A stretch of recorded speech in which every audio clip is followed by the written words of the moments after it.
നമസ്കാരം, ലൈവ് വാർത്തയിലേക്ക് സ്വാഗതം. ഞാൻ സയ്യിദ് ഇബ്രാഹിം. ആദ്യം പ്രധാന വാർത്തകൾ. മുത്തൂറ്റ് ഫിൻകോർപ്പിന്റെ ചിതറ ശാഖയിൽ ഇടപാടുകാരെ കബളിപ്പിക്കാൻ വീണ്ടും ജീവനക്കാരുടെ ശ്രമം. ഇടപാടുകാരുടെ വീട്ടിലെത്തിയ ജീവനക്കാരെ നാട്ടുകാർ തടഞ്ഞുവെച്ച് പോലീസിന് കൈമാറി.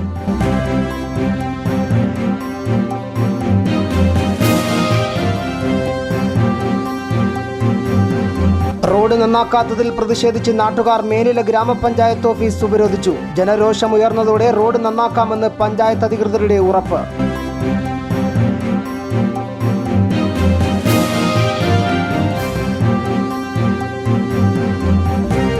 രവീന്ദ്ര സംഗീതം നിലച്ചിട്ട് 9 ആണ്ട്. മലയാളത്തിന്റെ അനശ്വര സംഗീത സംവിധായകനെ ജന്മനാടും മറന്നു.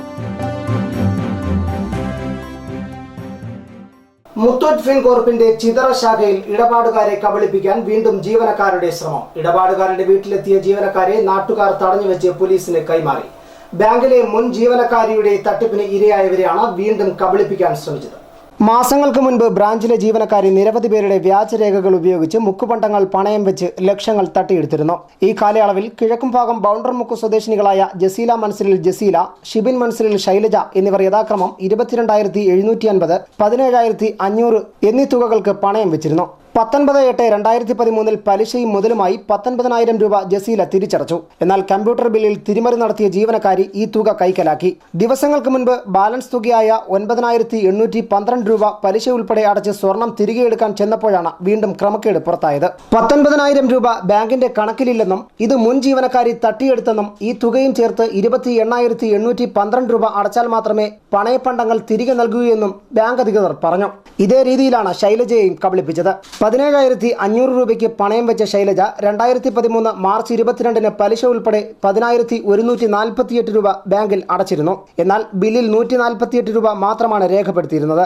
വിവരം അന്വേഷിച്ചപ്പോൾ കമ്പ്യൂട്ടർ തകരാറിലാണെന്നും കാര്യമാക്കേണ്ടതും മറുപടി ലഭിച്ചു. പിന്നീട് ബില്ലിൽ പേന ഉപയോഗിച്ച് 10,148 രൂപ എന്ന് തിരുത്തി നൽകുകയും ചെയ്തു. ബാക്കി തുകയായ 7,500 രൂപ അടച്ച് പണ്ടം എടുക്കാൻ ചെന്നപ്പോഴാണ് മുൻപടച്ചതിൽ 10,000 രൂപ ബാങ്ക് രേഖകളിൽ ഇല്ല എന്ന് കണ്ടെത്തിയത്. മൊത്തം 19,228 രൂപ നൽകിയാൽ മാത്രമേ പണ്ടം നൽകൂ എന്ന് ബാങ്ക് അധികൃതരും പറഞ്ഞു. ഇതിനിടെ ശനിയാഴ്ച ബാങ്കിലെ 2 ഉദ്യോഗസ്ഥർ ഇവരുടെ വീട്ടിലെത്തിയിരുന്നു. കേസിൽ ഉൾപ്പെട്ട മുൻ ജീവനക്കാരിക്കെതിരെ റീപെറ്റീഷൻ നൽകണമെന്നും ഇതിനായി പേപ്പറിൽ ഒപ്പിട്ട് നൽകണമെന്നും ഇവർ ആവശ്യപ്പെട്ടു. എന്നാൽ ഇവരുടെ പെരുമാറ്റത്തിൽ സംശയം തോന്നിയ വീട്ടുകാർ ഇവരെ തടഞ്ഞു വെക്കുകയായിരുന്നു. തുടർന്ന് കടയ്ക്കൽ പോലീസ് സ്ഥലത്തെത്തി ഇവരെ കസ്റ്റഡിയിലെടുത്തു. തുടർന്ന് പോലീസ് ചിതറയിലെ മുത്തൂറ്റ് ഫിൻകോർപ്പിന്റെ ബ്രാഞ്ചിലെത്തി കൂടുതൽ അന്വേഷണം നടത്തി. ജീവനക്കാരി തട്ടിയെടുത്ത തുക കൂടി ഇവർ നൽകിയാൽ മാത്രമേ സ്വർണം നൽകാൻ സാധിക്കുകയുള്ളൂ എന്ന് ബാങ്ക് അധികൃതർ നിലപാട് അറിയിച്ചു. എന്നാൽ അടച്ച തുക ഇനിയും അടയ്ക്കാൻ കഴിയില്ലെന്ന് ഇടപാടുകാരും വ്യക്തമാക്കി. 19/8/2013 കൊണ്ടുചെന്ന് 19,000 രൂപ അടച്ചിരുന്നു. അത് പിന്നെ 2-ാം തീയതി ആ പൈസ ബാക്കി പൈസ കൂടി അടച്ച് പണയം എടുക്കാനായിട്ട് പോയപ്പോൾ അവിടെ 13 വർഷമായിട്ട് ജോലി ചെയ്തുകൊണ്ടിരുന്ന സ്റ്റാഫിനെ പോലീസ് അറസ്റ്റ് ചെയ്തു. അപ്പോൾ ഈ 19,000 രൂപ അവരെ കമ്പ്യൂട്ടർ ബില്ലിൽ അടിക്കാതെ നമുക്ക് കമ്പ്യൂട്ടർ കേടെന്നും പറഞ്ഞ് അവിടുത്തെ മുത്തൂറ്റ് ബാങ്കിൻ്റെ രസീതിലാണ് എഴുതി തന്നത്. അപ്പോൾ നമ്മൾ ആ ബാക്കി 9,812 രൂപ അടയ്ക്കാനുണ്ടെങ്കിൽ 19,000 രൂപ അവിടെ അടച്ചിട്ടില്ല. 22,750 രൂപയും അതിൻ്റെ പലിശയും കൂട്ടി 29,000 രൂപ അടച്ചാലേ സാധനം തരുവണമെന്ന് പറഞ്ഞു. അങ്ങനെ ഞങ്ങളടുത്ത് കേസ് കൊടുക്കാൻ പറഞ്ഞ് ഞങ്ങൾ കടയ്ക്ക് പോലീസ് സ്റ്റേഷനിൽ കൊണ്ടുചെന്ന് കേസ് കൊടുത്തിട്ട് അവർ കോടതി വിധിയായിട്ട് ഞങ്ങളെ വിളിച്ചില്ല. അങ്ങനെ ഞങ്ങൾ നിരന്തരമായിട്ട് അവിടെ കയറി ഇറങ്ങിയിട്ട് അവിടുത്തെ സ്റ്റാഫുകൾ ഇന്ന് കിട്ടും നാളെ കിട്ടുമെന്നും പറഞ്ഞ് ഞങ്ങളടുത്ത് പറഞ്ഞു. അങ്ങനെ ഞങ്ങൾ തിരിച്ച് വീട്ടിൽ വന്നപ്പോൾ വീണ്ടും വ്യാഴാഴ്ച ഒരു ദിവസം ഞാൻ ഫോൺ വിളിച്ച് എനിക്ക് തിങ്കളാഴ്ചയുടെ സാധനം തന്നേ പറ്റുള്ളൂ എന്ന് ഞാൻ നിർബന്ധമായിട്ട് പറഞ്ഞപ്പോൾ അവർ അവിടെ നിന്ന് 2 പേരെ റീപെറ്റീഷൻ കൊടുക്കാൻ വേണ്ടിയിട്ട് അവിടെ നിന്ന് അയച്ചായിരുന്നു. 10,148 അടച്ചതെന്ന് വെച്ചാൽ 9,500 രൂപയാണ് ഞാൻ അടയ്ക്കാൻ കൊണ്ടുപോയത്. ഈ 9,500 രൂപ അടയ്ക്കാൻ കൊണ്ടുപോയിട്ട് അവിടെ ഇരുന്ന സ്റ്റാഫ് പറഞ്ഞ് 10,000 രൂപ തികച്ചടച്ച് 148 രൂപ പലിശയും കൂടെ അടയ്ക്കാൻ പറഞ്ഞു. അപ്പോൾ ഈ 148 രൂപ പലിശയും അടച്ച് 10,000 രൂപ തികച്ചും അടച്ച് അന്നത്തെ ഈ 148 രൂപ മാത്രമേ ആ ഡേറ്റിൽ അതിൽ വന്നിട്ടുള്ളൂ, കമ്പ്യൂട്ടർ ബില്ലിൽ വന്നിട്ടുള്ളൂ. അപ്പോൾ അന്ന് നമ്മൾ ഈ 148 രൂപ 10,148 രൂപയുടെ ബില്ല് അവർ പേന കൊണ്ട് എഴുതി തന്നു അതിൽ ഒപ്പിട്ട് തന്നായിരുന്നു. അന്ന് ഇത് എന്തുകൊണ്ട് പേന കൊണ്ട് എഴുതി തന്നെന്ന് ചോദിച്ചപ്പോഴത്തേക്ക് പറഞ്ഞ് അത് കമ്പ്യൂട്ടർ കേടാണ്, നമുക്ക് പേന കൊണ്ട് എഴുതാൻ പറ്റത്തുള്ളൂ എന്ന് പറഞ്ഞു. അതുകൊണ്ട് പൈസ അടച്ചിട്ട് വന്നു. പിന്നീട് പണയം എടുക്കാൻ ചെന്നപ്പോഴത്തേക്ക് അധികം പൈസ അടയ്ക്കേണ്ടി വന്നുകൊണ്ട് അന്ന് കേസ് കൊടുക്കാൻ പറഞ്ഞ് അവിടെ പോയി നമ്മൾ സ്റ്റേഷനിൽ പോയി ഒരുപാട് നേരം നിന്നിട്ട് ഈ മുത്തൂറ്റ് ബാങ്കിൽ നിന്ന് ആരും വന്നിട്ടില്ല. അന്ന് പറഞ്ഞതെന്ന് വെച്ചാൽ നിങ്ങൾ പോയി സ്റ്റേഷനിൽ നില്ല്, ഞങ്ങൾ അങ്ങത്തേക്കോളാന്നാണ് പറഞ്ഞത്. ഞങ്ങൾ പോയി അവിടെ 6 മണി വരെ നിന്നിട്ടും അവിടെ നിന്ന് ആരും വന്നിട്ടില്ല. മുത്തൂറ്റ് ബാങ്കിൽ നിന്ന് ആരും വന്നില്ലായിരുന്നു. ഇതോടെ സ്ഥലത്ത് നാട്ടുകാർ സംഘടിച്ചു. ബാങ്ക് ജീവനക്കാരെ തടഞ്ഞു വയ്ക്കുകയും ചെയ്തു.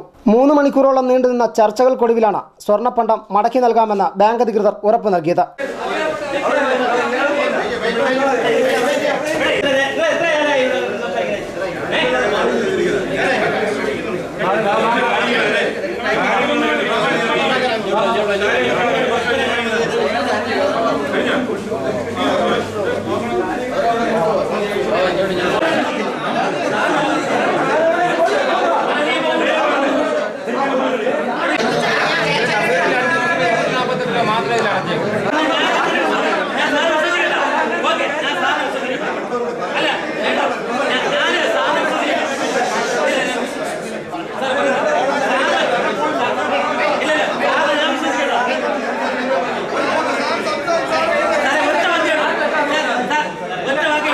ഇതിനെ തുടർന്നാണ് സംഘർഷ സാധ്യത ഒഴിവാക്കി നാട്ടുകാർ പിരിഞ്ഞത്.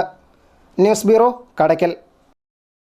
പുനലൂർ താലൂക്കിന്റെ വികസന സമിതി യോഗങ്ങൾ പ്രഹസനമാകുന്നു. വകുപ്പ് തലവന്മാർ പങ്കെടുക്കേണ്ട യോഗങ്ങളിൽ ക്ലറിക്കൽ ജീവനക്കാരാണ് പതിവായി എത്താറുള്ളത്. ഇവർക്ക് പൊതുജനങ്ങൾ ഉന്നയിക്കുന്ന ആവശ്യങ്ങൾക്ക് കൃത്യമായ ഉത്തരം നൽകാനും കഴിയുന്നില്ല. പത്തനാപുരം താലൂക്ക് വിഭജിച്ച് പുനലൂർ താലൂക്ക് രൂപീകൃതമായതിനു ശേഷം നടന്ന മിക്ക വികസന സമിതി യോഗങ്ങളുടെയും സ്ഥിതി ഇതുതന്നെയാണ്. രൂക്ഷമാകാൻ പോകുന്ന കുടിവെള്ള പ്രശ്നം ജനപ്രതിനിധികൾ ഉന്നയിച്ചെങ്കിലും വ്യക്തമായ മറുപടി നൽകാൻ വാട്ടർ അതോറിറ്റിക്ക് കഴിഞ്ഞിട്ടില്ല. കുടിവെള്ള പ്രശ്നം പരിഹരിക്കുന്നതിന് ജപ്പാൻ കുടിവെള്ള പദ്ധതിയിൽ നിന്നും ലഭ്യമാക്കാവുന്ന സഹായങ്ങൾ ജപ്പാൻ കുടിവെള്ള പദ്ധതിക്ക് സമീപമുള്ള പഞ്ചായത്തുകൾ മുന്നോട്ട് വെച്ചെങ്കിലും പദ്ധതിയുടെ ഒരു ഉദ്യോഗസ്ഥൻ പോലും യോഗത്തിൽ ഹാജരായിരുന്നില്ല. പതിവ് പോലെ ഉദ്യോഗസ്ഥരുടെ അലംഭാവവും കൃത്യനിഷ്ഠയില്ലായ്മയും ഉന്നതാധികാരികൾക്ക് റിപ്പോർട്ട് ചെയ്യുമെന്ന തീരുമാനമെടുത്ത് യോഗം പിരിയേണ്ടി വന്നു. News bureau, Punalur. ചരിത്ര സ്മാരകമായ പുനലൂർ തൂക്കുപാലം സംരക്ഷിക്കാൻ സംരക്ഷണ സമിതിയുടെ ഒപ്പുശേഖരണം. പൊതുപ്രവർത്തകർ സംഘടിപ്പിച്ച ചടങ്ങിൽ 3644 പേർ തൂക്കുപാലത്തിന് വേണ്ടി ഒപ്പ് രേഖപ്പെടുത്തി. തിങ്കളാഴ്ച രാവിലെ തൂക്കുപാലത്തിന്റെ പ്രവേശന കവാടത്തിൽ സംഘടിപ്പിച്ച ഒപ്പുശേഖരണം പ്രശസ്ത സിനിമാ സംവിധായകനും നടനുമായ MA നിഷാദ് ഉദ്ഘാടനം ചെയ്തു. അധികാരികളുടെ കണ്ണ് തുറപ്പിക്കാൻ വേണ്ടിയുള്ള ആദ്യത്തെ ശ്രമമാണെന്ന് പറയാൻ ഞാൻ ആഗ്രഹിക്കുന്നു. നമ്മളെപ്പോലെ പുനലൂരിനെ സ്നേഹിക്കുന്ന ആളുകൾ ഒന്നടങ്കം ഓരോ പുനലൂർക്കാരൻ്റെയും വികാരമാണ് തൂക്കുപാലം. ഈ തൂക്കുപാലം ഇതുപോലെ ജീർണിച്ച് പോകുന്നത് എതിർക്കേണ്ടത് ഈ കാലഘട്ടത്തിൻ്റെ ആവശ്യമാണ്. തീർച്ചയായും ഈ തൂക്കുപാലത്തിൻ്റെ പഴയ മനോഹാരിതയിൽ 137 വർഷം പഴക്കമുള്ള ബ്രിട്ടീഷുകാർ പണിത ഇന്ത്യയിലെ 2ാമത്തെ ജീവിക്കുന്ന സ്മാരകമായ തൂക്കുപാലം അത് നല്ല രീതിയിൽ തിരിച്ചു കൊണ്ടുവരാൻ വേണ്ടി നാം ഓരോരുത്തരും ബാധ്യസ്ഥരായിരിക്കണം. പൊതുപ്രവർത്തകൻ AK നസീർ ചടങ്ങിൽ അധ്യക്ഷനായിരുന്നു. പുനലൂർ സോമരാജൻ, സുരാജ്, B രാധാമണി, രാജേഷ് തുടങ്ങിയവർ സംസാരിച്ചു. 1877 സ്ഥാപിതമായ പുനലൂർ തൂക്കുപാലം പുനലൂരിന്റെ രാജകീയ പ്രൗഢി വിളിച്ചറിയിക്കുന്നതായിരുന്നു. തൂക്കുപാലത്തിലൂടെ വാട്ടർ അതോറിറ്റിയുടെ കൂറ്റൻ പൈപ്പ് സ്ഥാപിക്കുകയും തൂക്കുപാലം പുരാവസ്തു വകുപ്പ് ഏറ്റെടുത്ത് സഞ്ചാരം നിയന്ത്രിക്കുകയും ചെയ്തതോടെ തൂക്കുപാലത്തിന്റെ തകർച്ച ആരംഭിച്ചു. വർഷങ്ങൾക്ക് ശേഷം നടത്തിയ തൂക്കുപാല നവീകരണം അഴിമതിയിൽ കുടുങ്ങുകയും വിജിലൻസ് അന്വേഷണം നേരിടുകയും ചെയ്തു. കമ്പകത്തടിക്ക് പകരം നിലവാരം കുറഞ്ഞ മറ്റ് തടികൾ ഉപയോഗിച്ചതാണ് നടപ്പലകൾ തകരാനിടയാക്കിയത്. ഇതാണ് വിജിലൻസ് അന്വേഷണം നേരിടാൻ ഇടയാക്കിയത്. ഇതോടെ ജില്ലാ കളക്ടർ ഇടപെട്ട് തൂക്കുപാലം വീണ്ടും അടച്ചിടാൻ ഉത്തരവിട്ടു. തുടർന്ന് തൂക്കുപാലത്തിന്റെ തകർച്ച പൂർണ്ണമായി. തൂക്കുപാലം നവീകരണം സാധ്യമാക്കുമെന്ന് പറഞ്ഞ ഇതിനെ വോട്ട് തേടുന്നതിനുള്ള ആയുധവുമാക്കി. പിന്നീട് പൊതുജനങ്ങളുടെ പ്രതിഷേധം ശക്തമായപ്പോൾ 2ാം ഘട്ട നവീകരണം ആരംഭിച്ചു. കമ്പകത്തടിയുടെ അപര്യാപ്തതയിൽ നിർമ്മാണം പാടെ നിലച്ച സാഹചര്യത്തിലാണ് തൂക്കുപാല സംരക്ഷണ സമിതി രൂപീകൃതമാകുന്നത്. News bureau, Punalur. റോഡ് നന്നാക്കാത്തതിൽ പ്രതിഷേധിച്ച് നാട്ടുകാർ മേലിലെ ഗ്രാമപഞ്ചായത്ത് ഓഫീസ് ഉപരോധിച്ചു. ജനരോഷം ഉയർന്നതോടെ റോഡ് നന്നാക്കാമെന്ന് പഞ്ചായത്ത് അധികൃതരുടെ ഉറപ്പ്. മേലിലെ പഞ്ചായത്തിലെ നടുക്കുന്ന് വെട്ടിക്കവല ജമ്മിയംകോട് റോഡിന്റെ തകർച്ചയാണ് നാട്ടുകാരെ സമരത്തിന് പ്രേരിപ്പിച്ചത്. ശനിയാഴ്ച രാവിലെ 10-ന് പ്രകടനമായി സംഘടിച്ചെത്തിയ നാട്ടുകാർ ഗ്രാമപഞ്ചായത്ത് ഓഫീസ് ഉപരോധിക്കുകയായിരുന്നു. നടുക്കുന്ന് വാർഡിലെ റോഡ് നവീകരിക്കണമെന്ന് ആവശ്യപ്പെട്ടായിരുന്നു ഉപരോധം. വാർഡ് അംഗങ്ങളും പഞ്ചായത്ത് അധികൃതരും അഴിമതി കൊണ്ട് പഞ്ചായത്ത് ഭരണം തകിടം മറിക്കുകയാണെന്നും നാട്ടുകാർ ആരോപിച്ചു.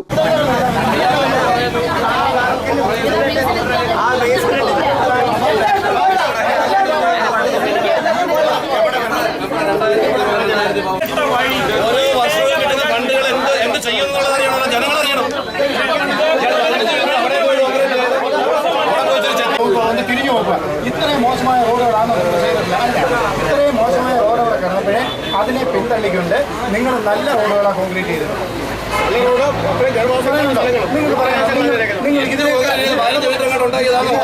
ഇതിനേക്കാൾ തുടർന്ന് ഗ്രാമപഞ്ചായത്ത് പ്രസിഡന്റും നാട്ടുകാരും തമ്മിൽ നടത്തിയ ചർച്ചയിൽ റോഡിന്റെ 500 മീറ്റർ ഭാഗം നവീകരിക്കുമെന്ന ഉറപ്പ് നൽകി. ചെങ്ങമനാട് സൗത്ത് വാർഡ് അംഗം കെ മറിയാമ്മയുടെ സാന്നിധ്യത്തിൽ നടത്തിയ ഉറപ്പിനെ തുടർന്നാണ് ഉപരോധം അവസാനിപ്പിച്ചത്. ജനവികാരമായിരുന്നുണ്ടായത് തീർച്ചയായും അത് അടുത്ത വർഷത്തെ ഫണ്ട് ഉപയോഗിച്ച് പഞ്ചായത്ത് കമ്മിറ്റി ഐക്യമുണ്ടായിരുന്നു ആ റോഡ് നല്ല ഒരു നിലവാരത്തിലേക്ക് ഇത് നിർത്തുമെന്ന് പ്രസിഡന്റ് ഉൾപ്പെടെയുള്ളവർ ഇത് പറയുണ്ടായി. തീർച്ചയായും ആ ജനങ്ങളുടെ വികാരം മാനിച്ചുകൊണ്ട് അടുത്ത വർഷത്തെ ആദ്യം തന്നെ ഈ പാർലമെന്റ് ഇലക്ഷൻ കഴിഞ്ഞ ഉടനെ തന്നെ അതിൻ്റെ വർക്ക് ഇത് ആരംഭിക്കാമെന്നാണ്. ക്ഷേത്രം മുതൽ വെട്ടിക്കൽ ക്ഷേത്രം പോലെയുള്ള ഈ 1.5 കിലോമീറ്റർ റോഡിന് വളരെ ശോചനീയാവസ്ഥയിലാണ് കിടക്കുന്നത്. യാത്ര ചെയ്യാൻ കാൽനടക്കാരന് പോലും പോകാൻ പറ്റാത്ത രീതിയായിരിക്കുകയാണ്. അങ്ങനെ പഞ്ചായത്ത് ഓഫീസ് നമ്മുടെ വാർഡ് മെമ്പറുമായിട്ട് ബന്ധപ്പെട്ട് അവർ അടുത്ത വർഷത്തേക്ക് പിന്നെ 2014-2015 വർഷത്തെ ഫണ്ടിൽ നിന്നും ഈ റോഡ് ശരിയാക്കി തരാമെന്ന് പറഞ്ഞേക്കാണ്. ശോചനീയാവസ്ഥ ഇതുവരെ പരിഹരിക്കാതെ തകർന്നു കിടന്നേ, വണ്ടി പോലും പോവാതെ. ഇപ്പം ജനങ്ങൾ മൊത്തത്തിൽ ഒന്നടങ്കം ഇവിടുന്ന് പ്രതികരിച്ച് പഞ്ചായത്തിൽ ചെന്നപ്പോൾ അവിടെ എല്ലാവരും സംസാരിച്ച് ഇത് ശരിയാക്കി തരാം എന്നാണ് പറഞ്ഞേക്കുന്നത്. ഇല്ല എന്നുണ്ടെങ്കിൽ വൻ പ്രക്ഷോഭവുമായിട്ട് മുന്നോട്ട് പോകുന്നതാണ്. 15 പ്രാവശ്യം മിനിറ്റ്സ് കമ്മിറ്റി ചേർന്നായിട്ട് എഴുതിയുണ്ടാക്കും. ഇതൊക്കെ ആരോടാണ് നമ്മൾ പരാതിപ്പെട്ടിട്ട് എന്തോ അർത്ഥം? ഇവിടെ ചുവന്നേരെ ഭരിക്കുന്ന ഗവൺമെൻറ് നീതി കാണിക്കുന്നുണ്ട്. ഈ റോഡ് ഞാൻ പറയാം, ഇത് സ്ഥലം MLA എസ്റ്റിമേറ്റ് എടുക്കാൻ തുടങ്ങിയതാണ്. അപ്പോൾ അതിൻ്റെ പേറ്റൻറ്റ് ഇവിടുത്തെ വാർഡ് മെമ്പർക്ക് വേണം. സ്ഥലം MLA ഗണേഷ് കുമാർ ഈ റോഡ് ചെയ്യാൻ കഴിഞ്ഞ വർഷം എസ്റ്റിമേറ്റ് എടുക്കാൻ ഓർഡർ ഇട്ടതാണ്. അപ്പോൾ അത് അറിഞ്ഞുകൊണ്ട് ഉടനെ സമരപ്രഖ്യാപനവും വാൾപോസ്റ്റ് ഒട്ടിപ്പും തുടങ്ങി. കാരണം ഇയാൾ വിചാരിച്ചതിൻ്റെ പേരിലാണ് ഇവിടെ ഈ റോഡ് നടക്കുന്നതെന്ന് അറിയണം. അപ്പം ഗണേഷ് കുമാർ ചെയ്യുന്ന റോഡ് പണിയുടെ പേറ്റൻറ്റ് ഇവിടുത്തെ വാർഡ് മെമ്പർ സജികുമാറിന് വേണം. അങ്ങനെ ആ റോഡ് പണി നിന്നത്. News bureau, Kottarakkara. കൊയ്ത്തും മെതിയും നേരിട്ട് കാണാൻ കുട്ടികൾ അധ്യാപകർക്കൊപ്പം പാടത്തേക്കെത്തി. പട്ടാഴി സർക്കാർ LP സ്കൂൾ വിദ്യാർത്ഥികളാണ് നാട്ടിൽ അന്യമാകുന്ന കാഴ്ച കാണാൻ വയലിലേക്ക് എത്തിയത്. നെൽകൃഷിയുടെ വിളവെടുപ്പ് കാണുന്നതിനും മനസ്സിലാക്കുന്നതിനുമായാണ് പട്ടാഴി സർക്കാർ LPSലെ കുട്ടികളും അധ്യാപകരും പാടത്തെത്തിയത്. കൊയ്ത്തുത്സവത്തിനെത്തിയ വിശിഷ്ട വ്യക്തികൾക്കൊപ്പം അരിവാളുമേന്തി കുരുന്നുകളും നെൽക്കതിരുകൾ കൊയ്യാനിറങ്ങിയത് വേറിട്ട കാഴ്ചയായി. അന്യം നിന്നുപോയ വയൽ കാഴ്ചകളും കൊയ്ത്തും മെതിയും കുട്ടികളെ ആവേശം കൊള്ളിച്ചു. രാവിലെ കുളക്കുടിയേലായിൽ കുട്ടികളെയും അധ്യാപകരെയും സാക്ഷിയാക്കി പത്തനാപുരം ബ്ലോക്ക് പഞ്ചായത്ത് പ്രസിഡന്റ് ആശാ ശശിധരൻ നെൽക്കതിരുകൾ കൊയ്തെടുത്തു. ഇതോടെ കൊയ്ത്തുത്സവത്തിന് തുടക്കമായി. പട്ടാഴി ഗ്രാമപഞ്ചായത്ത് പ്രസിഡന്റ് BS സുജാത, പ്രിൻസിപ്പൽ കൃഷി ഓഫീസർ ജീന ജോൺ, കൃഷി deputy director Geetha, block panchayat അംഗങ്ങളായ രാധാമോഹൻ, ബിനു അമ്പഴവയലിൽ, ഗ്രാമപഞ്ചായത്ത് അംഗങ്ങളായ KB അനു, എലിസബത്ത്, ജയശ്രീ ആനന്ദ് തുടങ്ങിയവരും കൊയ്ത്തുത്സവത്തിൽ പങ്കാളികളായി. തുടർന്ന് നടന്ന ചടങ്ങിൽ മികച്ച കർഷകരായ ബിജു ഫിലിപ്പ്, ഐഷ ബിവി, വിക്രമൻ എന്നിവരെ ആദരിച്ചു. പട്ടാഴി കേന്ദ്രീകരിച്ച് പൊതുജനോപകാരപ്രദമായ വിവിധ പ്രവർത്തികൾ നടത്തിവരുന്ന പ്രതീക്ഷ ചാരിറ്റബിൾ സൊസൈറ്റിയുടെ നേതൃത്വത്തിലാണ് തരിശു നിലത്തിൽ കൃഷി ചെയ്ത് പൊന്നു വിളയിച്ചത്. ബിജു ഫിലിപ്പ് പ്രസിഡന്റായും സലീം സെക്രട്ടറിയായും പ്രതീക്ഷ ചാരിറ്റബിൾ സൊസൈറ്റി പ്രവർത്തിച്ചു വരുന്നു. നെൽകൃഷിക്ക് പൂർണ്ണ പിന്തുണയുമായി കൃഷി ഓഫീസർ രാമചന്ദ്രനും ഒപ്പമുണ്ട്. പത്തനാപുരം താലൂക്ക് കാർഷിക കർമ്മസേനയിലെ അംഗങ്ങൾ കൊയ്ത്തുത്സവത്തിലും മെതിയിലും സഹായികളായി. News bureau, Pathanapuram. രവീന്ദ്ര സംഗീതം നിലച്ചിട്ട് 9 ആണ്ട്. മലയാളത്തിന്റെ അനശ്വര സംഗീത സംവിധായകനെ ജന്മനാടും മറന്നു. കുളത്തൂപ്പുഴയിൽ ഫേസ്ബുക്ക് കൂട്ടായ്മയുടെ നേതൃത്വത്തിൽ രവീന്ദ്രൻ മാഷിനെ അനുസ്മരിച്ചു. മലയാളത്തിന്റെ അനശ്വര സംഗീത സംവിധായകനോടുള്ള ജന്മനാടിന്റെ അവഗണന അദ്ദേഹത്തിന്റെ ഓർമ്മനാളിലും തുടർന്നു. രവീന്ദ്രൻ മാഷിനെ അനുസ്മരിക്കാൻ രാഷ്ട്രീയ, സാമൂഹിക, സാംസ്കാരിക സംഘടനകളോ ഗ്രാമപഞ്ചായത്തോ ഇത്തവണയും രംഗത്ത് വന്നില്ല. കുളത്തൂപ്പുഴ നിവാസികളുടെ സോഷ്യൽ നെറ്റ്വർക്ക് കൂട്ടായ്മയുടെ നേതൃത്വത്തിൽ രവീന്ദ്രൻ മാഷിനെ അനുസ്മരിച്ചതൊഴിച്ചാൽ സംഗീത ലോകത്തെ രാജശില്പിക്ക് ജന്മനാട് ഇത്തവണയും അവഗണനയുടെ ഓർമ്മനാളാണ് സമ്മാനിച്ചത്. പാതിവഴിയിൽ നിർമ്മാണം നിലച്ച രവീന്ദ്രൻ മാസ്റ്റർ സ്മാരകമായ രാഗസരോവരത്തിലായിരുന്നു അനുസ്മരണം. രവീന്ദ്രൻ മാഷ് അവസാനമായി സംഗീതം പകർന്ന വരികൾ ആലപിച്ച് സ്ഥലവാസിയായ കലാകാരൻ ജയകൃഷ്ണൻ ചടങ്ങ് ഉദ്ഘാടനം ചെയ്തു.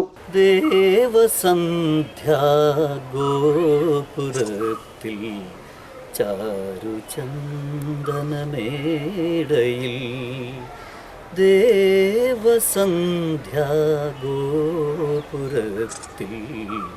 ചാരുചന്ദനമേടയിൽ. Kulathupuzha grama panchayat president Subhilash Kumar, Anchal block panchayat vice president Laila Beevi, Kulathupuzha grama panchayat vice president Jessy Philip, block panchayat അംഗം KK Sabu, Kulathupuzha police sub inspector Sudheesh Kumar, പൊതുപ്രവർത്തകരായ റോയി ഉമ്മൻ, വാസുദേവൻ, P അനിൽകുമാർ, B രാജീവ് എന്നിവർ സംസാരിച്ചു. ഫേസ്ബുക്ക് കൂട്ടായ്മയായ സൗഹൃദത്തിന്റെ അഡ്മിൻ P സനൽകുമാർ ചടങ്ങിൽ സ്വാഗതം പറഞ്ഞു. അംഗങ്ങളായ അഖിൽ, നിസാം, സുജിൻ, EK സുധീർ എന്നിവർ നേതൃത്വം നൽകി. News bureau, Kulathupuzha. കേന്ദ്ര സംസ്ഥാന സർക്കാരുകളുടെ കർഷക ദ്രോഹ നിലപാടുകളിൽ പ്രതിഷേധിച്ച് റബ്ബർ കർഷകരെയും തൊഴിലാളികളെയും സംഘടിപ്പിച്ച് പ്രക്ഷോഭം സംഘടിപ്പിക്കുമെന്ന CPM ജില്ലാ സെക്രട്ടേറിയറ്റ് അംഗം S ജയമോഹൻ. ജില്ലാ പ്ലാന്റേഷൻ വർക്കേഴ്സ് യൂണിയൻ CITUവിന്റെ നേതൃത്വത്തിലാണ് സമരം. പുനലൂരിൽ വിളിച്ചു ചേർത്ത വാർത്താ സമ്മേളനത്തിലാണ് ജയമോഹൻ ഇക്കാര്യം അറിയിച്ചത്. കൊല്ലം ജില്ലയിൽ 30,000-ഓളം തൊഴിലാളികളെയും ഏതാണ്ട് അത്രത്തോളം തന്നെ ചെറുകിട വൻകിട കർഷകരെയും ദ്രോഹിക്കുന്നതാണ് കേന്ദ്ര സംസ്ഥാന സർക്കാരുകൾ സ്വീകരിച്ചു വരുന്ന നയം. ഇത് റബ്ബർ വ്യവസായത്തെ പാടെ തകർക്കുമെന്നും S. ജയമോഹൻ പറഞ്ഞു. റബ്ബറിന്റെ വില തകർച്ച ഒരു വലിയ പ്രതിസന്ധിയാണ് മലയോര മേഖലയിൽ നിന്ന് അനുഭവപ്പെടുന്നത്.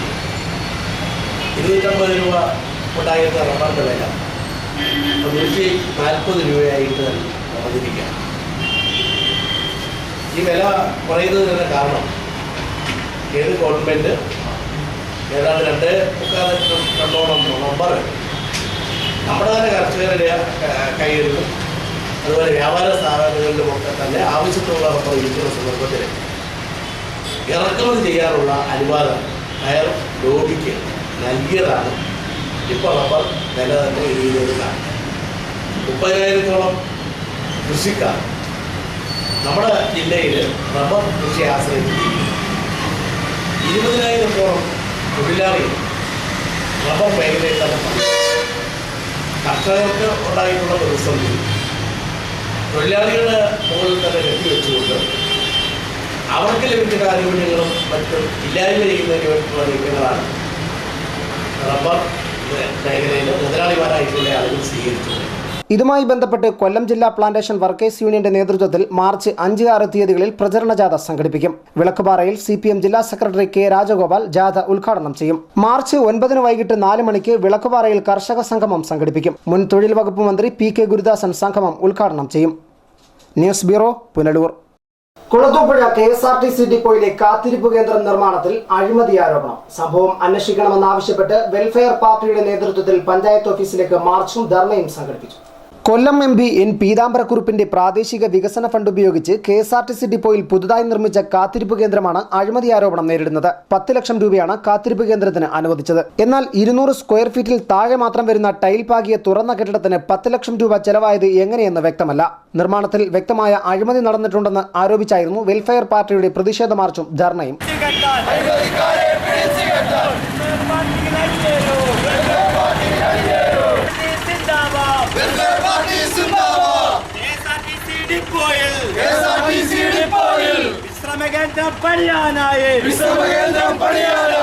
പട്ടികജാതി പട്ടികവർഗ വിഭാഗങ്ങൾക്ക് 400 സ്ക്വയർ ഫീറ്റുള്ള വീട് നിർമ്മിക്കാൻ 2.5 ലക്ഷം രൂപ മാത്രമാണ് സർക്കാർ ഭവന പദ്ധതി വഴി നൽകുന്നത്.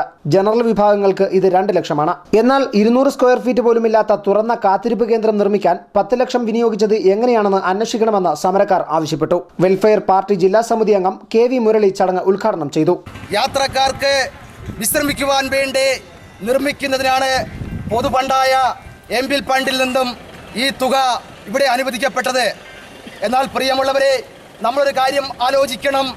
ഇന്ന് പട്ടികജാതിക്കാർക്കും സാധാരണക്കാർക്കും സർക്കാർ അനുവദിക്കപ്പെട്ടിരിക്കുന്ന ഒരു വീട് നിർമ്മിക്കുന്നതിന് വേണ്ടിയിട്ട് അനുവദിക്കപ്പെട്ടിരിക്കുന്ന തുക SCക്ക് 2ഉം മറ്റുള്ളവർക്ക് 1.75-മാണ്. അവരതിൽ പരമാവധി പറയുന്നത് 440 സ്ക്വയർ ഫീറ്റിൽ 2 ലക്ഷം രൂപ കൊണ്ട് അത് പണി കഴിപ്പിക്കണം എന്നാണ്. പ്രിയമുള്ളവരെ, നിങ്ങൾ ഒന്ന് ചിന്തിക്കുക. ആർക്ക് വേണമെങ്കിലും നമ്മുടെ ഈ KSRTC സ്റ്റാൻഡിൽ ചെന്ന് പരിശോധിച്ച് നോക്കാം. വെറും 160 അല്ലെങ്കിൽ 200-നുള്ളിൽ മാത്രം 2 റൂമുകൾ പണിഞ്ഞ് ടൈൽസ് ഇട്ടുകൊണ്ട് ആ പണി പൂർത്തീകരിച്ചുകൊണ്ട് ഇവിടുത്തെ പ്രതിപക്ഷങ്ങളായ രാഷ്ട്രീയ കക്ഷികളെയോ അല്ലെങ്കിൽ പ്രതിപക്ഷ ജനപ്രതിനിധികളെയോ ഒന്നും ക്ഷണിക്കാതെ MPയെ ആരും അറിയാതെ ഇവിടെ കൊണ്ടുവന്ന ഉദ്ഘാടന കർമ്മം നിർവഹിക്കുകയായിരുന്നു ഈ പഞ്ചായത്ത് അധികൃതരും കോൺഗ്രസ് പാർട്ടിയും കോൺഗ്രസ് നേതൃത്വം കൊടുക്കുന്ന UDFും ചെയ്തിട്ടുള്ളത്. പാർട്ടിയുടെ പഞ്ചായത്ത് സമിതി അംഗങ്ങളായ ഷെഫീഖ് ചൊഴിയക്കോട്, നിസാം ചന്ദനക്കാവ്, ഷമീർ കൈതക്കാട്, ഷിഹാബുദ്ദീൻ കുളത്തൂപ്പുഴ, അജയൻ ചെറുകര എന്നിവർ നേതൃത്വം നൽകി. News bureau, Kulathupuzha. ഓട്ടോറിക്ഷ ഡ്രൈവർമാരുടെ പ്രശ്നങ്ങളെക്കുറിച്ച് പഠിക്കാൻ പുനലൂരിൽ ഡ്രൈവേഴ്സ് സംഗമവും ബോധവൽക്കരണ ക്ലാസും സംഘടിപ്പിച്ചു. ജനമൈത്രി പോലീസാണ് പരിപാടി സംഘടിപ്പിച്ചത്. പുനലൂർ നഗരത്തിൽ ഓട്ടോറിക്ഷ ഡ്രൈവർമാർ നേരിടുന്ന പ്രശ്നങ്ങൾ പഠിക്കുന്നതിനും നഗരത്തിലെ ഗതാഗതക്കുരുക്ക് നിയന്ത്രിക്കുന്നതിന്റെയും ഭാഗമായാണ് ജനമൈത്രി പോലീസ് ഡ്രൈവേഴ്സ് സംഗമം സംഘടിപ്പിച്ചത്. തിങ്കളാഴ്ച വൈകിട്ട് സ്വയംവര ഹാളിൽ നടന്ന ചടങ്ങ് പുനലൂർ SI ബെന്നിലാലു ഉദ്ഘാടനം ചെയ്തു. ഉദ്ദേശിക്കുന്ന സമയത്ത് ഉദ്ദേശിച്ച സ്ഥലത്ത് ഓടിയെത്തുന്നതല്ല. നമ്മൾ 1 മണിക്കൂർ കൊണ്ട് തിരുവനന്തപുരത്ത് എന്താണ് മ്യൂസിയത്തിലെത്താമെന്ന് ചിന്തിച്ചുകൊണ്ട് ആ സമയത്ത് ഓടിയെത്തുന്നതാണ് സ്ഥലം. ജസ്റ്റ് വണ്ടി എടുത്തു, പെട്ടെന്നൊരു വണ്ടി അല്ലെങ്കിൽ ഒരു വ്യക്തി നമ്മുടെ മുമ്പിൽ പെട്ടു. അയാൾക്ക് യാതൊരു കോർണർ ഏൽപ്പിക്കാതെ വണ്ടിക്കകത്തിരിക്കുന്ന മറ്റുള്ളവർക്ക് യാതൊരു കുഴപ്പമുണ്ടാകാതെ വണ്ടി നിർത്താൻ കഴിയുന്നെങ്കിൽ അതാണെന്ന് പറയുന്നത്. അഡീഷണൽ SI S ശശിധരൻ സ്വാഗതം പറഞ്ഞു. നഗരത്തിലെ വിവിധ ഓട്ടോറിക്ഷ സ്റ്റാൻഡുകളിലെ പ്രതിനിധികൾ ചടങ്ങിൽ പങ്കെടുത്തു. തിരക്കേറിയ പുനലൂർ പട്ടണത്തിലെ ഗതാഗതക്കുരുക്ക് നിയന്ത്രിക്കാൻ ഓട്ടോറിക്ഷ ഡ്രൈവർമാരുടെ സഹകരണം പോലീസ് ചടങ്ങിൽ ആവശ്യപ്പെട്ടു. ഡ്രൈവർമാർക്ക് ട്രാഫിക് ബോധവൽക്കരണവും ഏർപ്പെടുത്തി. News bureau, Punalur. ചിതറ ഗ്രാമപഞ്ചായത്തിലെ അരിപ്പ വാർഡിനെ സമ്പൂർണ്ണ പെൻഷൻ വാർഡായി പ്രഖ്യാപിച്ചു. ആദിവാസികൾ തിങ്ങിപ്പാർക്കുന്ന വാർഡിനാണ് ഈ നേട്ടം. വർഷങ്ങളായി പെൻഷൻ അടക്കമുള്ള ആനുകൂല്യങ്ങൾ ലഭിക്കാത്തവർക്കാണ് പെൻഷൻ പദ്ധതികൾ പ്രയോജനപ്പെടുത്തിയത്. വാർഡ് മെമ്പർ തുമ്പമൺതൊടി രാജന്റെ അധ്യക്ഷതയിൽ ചേർന്ന യോഗത്തിലാണ് പ്രഖ്യാപനം നടന്നത്. ആദിവാസികൾ ഏറ്റവും കൂടുതൽ അധിവസിക്കുന്ന പ്രദേശമാണ് അരിപ്പ വാർഡ്. ഇവിടെ 400 പേർ വിവിധ പെൻഷനുകൾക്ക് അർഹരായിട്ടുണ്ട്. ഇതിൽ 139 പേർക്ക് പെൻഷൻ ലഭ്യമാക്കി. 98-കാരനായ ഊരുമൂപ്പൻ ഗോപാലകൃഷ്ണൻ കാണി ഉൾപ്പെടെ നിരവധി ആദിവാസികൾക്ക് പെൻഷൻ ലഭ്യമാക്കിയിട്ടുണ്ട്. അനർഹരായവർക്ക് പെൻഷൻ ലഭിച്ചാലും അർഹരായ ഒരാൾക്ക് പോലും പെൻഷൻ കിട്ടാതെ പോകരുതെന്ന ലക്ഷ്യത്തിലാണ് പദ്ധതി നടപ്പിലാക്കിയതെന്ന് വാർഡംഗം തുമ്പമൺതൊടി രാജൻ പറഞ്ഞു. 1000 അനർഹൻ ആദായം കൈപ്പറ്റിയാലും അർഹതയുള്ള ഒരാൾ പോലും അർഹതാ മാനദണ്ഡത്തിന് മറ്റൊരാൾ കൊണ്ടുപോയി നമുക്കുള്ള യോഗ്യതയുള്ള ആനുകൂല്യം കിട്ടിയില്ല എന്ന് വരുമെന്ന് വിചാരിച്ചാണ് ഞാൻ ഈ ഒരു കാര്യം ഈ സെന്റൻസിൽ കൊണ്ട് ഉപയോഗിച്ചത്. നമ്മുടെ ഈ പഞ്ചായത്തിൽ ഈ വാർഡ് ഏറ്റവും കൂടുതൽ, അത് കൊല്ലം ജില്ലയിൽ കൊട്ടാരക്കര താലൂക്കിനെ സംബന്ധിച്ച് നോക്കുമ്പോൾ ആദിവാസികൾ, SC ST ജനറൽ എല്ലാ വിഭാഗങ്ങളും തിങ്ങിപ്പാർക്കുന്ന ഒരു വാർഡ് അരിപ്പ മാത്രമാണ്. കൊട്ടാരക്കര താലൂക്കിൽ ഏതാണ്ട് 180 ആദിവാസി കുടുംബങ്ങളുണ്ട്. അതുപോലെ മൊത്തം വോട്ടർമാർ 2300 പുറത്ത് മൊത്തം വോട്ടർമാരുള്ള വാർഡാണ്. 9 ഏതാണ്ട് കുന്നുകൾ, 9 കോളനികളുടെ ഒരു സംഗമ ഭൂമിയാണ് അരിപ്പ വാർഡ്. ക്ഷേമ പെൻഷൻ വാർഡ് തല കോർഡിനേറ്റർ കൊച്ചുകലുങ്ക് മണി, സംഘാടക പ്രതിനിധി മാത്യു നയനാൻ എന്നിവർ യോഗത്തിന് നേതൃത്വം നൽകി. News bureau, Kadakkal. മുതയിൽ സർക്കാർ LP സ്കൂളിലെത്തിയ ഭീമൻ മൂങ്ങ കുട്ടികൾക്കും നാട്ടുകാർക്കും കൗതുകമായി. വെള്ളിമൂങ്ങ വർഗത്തിൽപ്പെട്ട ഭീമൻ മൂങ്ങയെ കാണാനും ചിത്രമെടുക്കാനും നിരവധി പേരാണ് ഇവിടേക്ക് എത്തിയത്. തിങ്കളാഴ്ച ഉച്ചയ്ക്ക് 12 മണിയോടെയാണ് ഭീമൻ മൂങ്ങയെ കണ്ടെത്തിയത്. കാക്കകളുടെ ആക്രമണത്തിൽ പരിക്കേറ്റ മൂങ്ങയെ നാട്ടുകാർ ചേർന്ന് രക്ഷപ്പെടുത്തുകയായിരുന്നു. സ്കൂൾ പരിസരത്ത് സൂക്ഷിച്ചിരുന്ന മൂങ്ങയെ കാണാൻ കുട്ടികളും നിരവധി നാട്ടുകാരും എത്തി. വലിപ്പമേറിയ മൂങ്ങയെ പ്രദേശവാസികളും കുട്ടികളും ആദ്യമായാണ് കാണുന്നത്. ഇത് നാട്ടുകാരിൽ കൗതുകവും അത്ഭുതവും സൃഷ്ടിച്ചു. ഭീമൻ മൂങ്ങയെ കാണാനും ചിത്രമെടുക്കാനുമായി നിരവധി പേരാണ് ഇവിടേക്ക് എത്തിയത്. വനപാലകരെ വിവരമറിയിച്ച് മൂങ്ങയെ കൈമാറുമെന്ന് നാട്ടുകാർ പറഞ്ഞു. News bureau, Kadakkal. പ്രധാന വാർത്തകൾ ഒരിക്കൽ കൂടി. മുത്തൂറ്റ് ഫിൻകോർപ്പിന്റെ ചിതറ ശാഖയിൽ ഇടപാടുകാരെ കബളിപ്പിക്കാൻ വീണ്ടും ജീവനക്കാരുടെ ശ്രമം. ഇടപാടുകാരുടെ വീട്ടിലെത്തിയ ജീവനക്കാരെ നാട്ടുകാർ തടഞ്ഞുവെച്ച് പോലീസിന് കൈമാറി.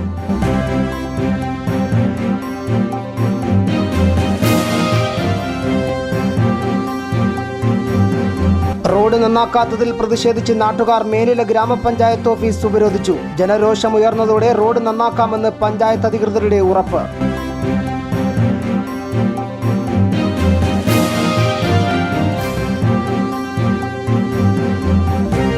രവീന്ദ്ര സംഗീതം നിലച്ചിട്ട് 9 ആണ്ട്. മലയാളത്തിന്റെ അനശ്വര സംഗീത സംവിധായകനെ ജന്മനാടും മറന്നു. കൂടുതൽ വാർത്തകൾക്കും ദൃശ്യങ്ങൾക്കും വെബ്സൈറ്റ് www.livevarta.com സന്ദർശിക്കുക. വാർത്തകൾ കഴിഞ്ഞു. നമസ്കാരം.